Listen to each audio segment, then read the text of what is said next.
Hello friends, मैं अभिषेक कुमार समृद्धि IAS के online platform पे आप सभी का स्वागत करता हूं, अभिनंदन करता हूं। दोस्तों, जैसा कि आप सभी को पता है कि आज बीएड वर्सेस पीटीसी की एक बहुत ही इंपॉर्टेंट केस की सुनवाई जो है दोस्तों सुप्रीम कोर्ट में होने वाली थी।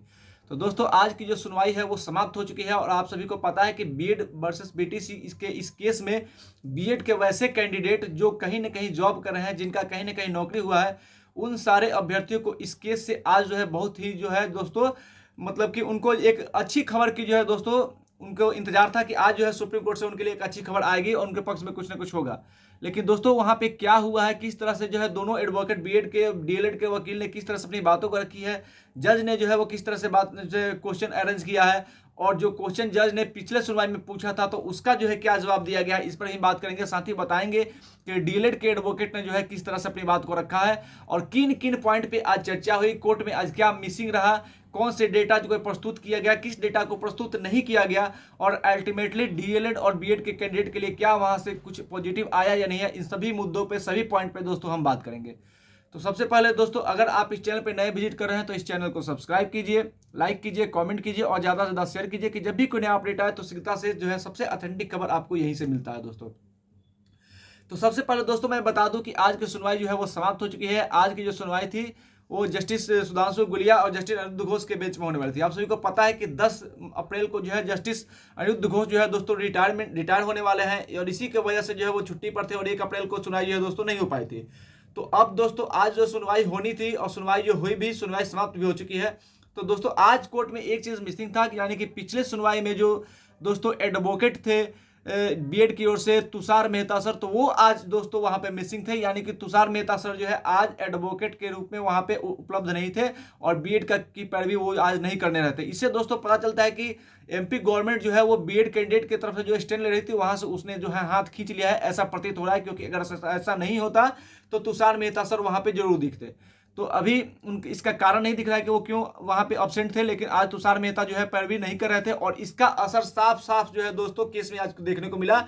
और आज जो है डीलर के एडवोकेट जो है दोस्तों हावी दिखे। आपने देखे थे कि पिछले जो सुनवाई हुई थी उसमें तुषार मेहता सर हावी थे और जिस तरह से उन्होंने अपनी बातों को रखा, जस्टिस भी उनके बात को लेकर के कन्विंस हो गए थे। खास करके वे सारे अभ्यर्थी को लेकर के जो कहीं ना कहीं जॉब कर रहे हैं उनको रखने को लेकर के वो उन्होंने कन्विंस कर लिया था। लेकिन आज जो है दोस्तों इसके साफ उल्टा होता है दिखा कि बीएड के जो एडवोकेट थे आज जो है बिल्कुल निशब्द हो गए थे। क्योंकि जब जज ने उनसे पूछा डेटा के बारे में कि पिछले सुनवाई में बोला गया था कि पूछा गया था कि कितनी वैकेंसी खाली है, उस वैकेंसी के बारे में बताना है, डेटा बताना है, डीएलएड कैंडिडेट का कितना डेटा है ये बताना था और साथ ही ब्रिज कोर्स पे जो सवाल पूछा गया, तो इन सवालों को जब पूछा गया, जो 2-3 क्वेश्चन पूछे गए जो जस्टिस के द्वारा, तो बीएड के जो एडवोकेट थे वो जो है इसका आंसर देने में दोस्तों बिल्कुल भी नाकामयाब थे। उत्तर जो है उन्होंने बेहतर तरीके से नहीं दिया और उन्होंने इस डेटा को प्रस्तुत करने के लिए जो दोस्तों समय मांगा। यानी कि बीएड के जो एडवोकेट थे उनको समय लेना पड़ा कि अभी डाटा जो है तैयार नहीं है, इसलिए हमें समय चाहिए, तो उनको समय मिला। साथ ही दोस्तों डीएलएड के जो एडवोकेट थे उन्होंने बेहतर तरीके से अपनी बातों को रखा और कहा कि जब बीएड कैंडिडेट यानी कि जब बीएड 1 to 5 प्राथमिक के लिए एलिजिबल नहीं है तो इनको क्यों रखा जाए, सीधे तौर पे उनका ये क्वेश्चन था दोस्तों।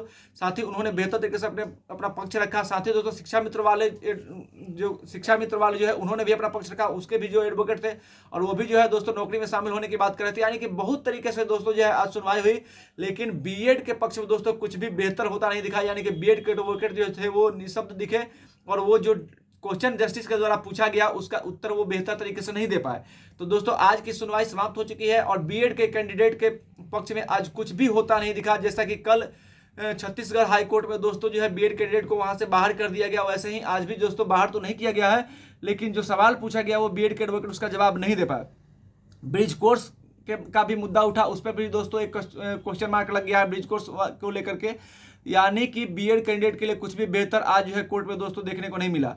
और जो दोस्तों तो आज की सुनवाई समाप्त हो चुकी है और बीएड के एडवोकेट थे जो एडवोकेट थे उन्होंने समय मांगा है और उनको समय दे दिया गया है। तो दोस्तों अगली जो सुनवाई के डेट है वो दोस्तों जो है वो सोमवार को यानी कि मंडे को अगली सुनवाई होगी।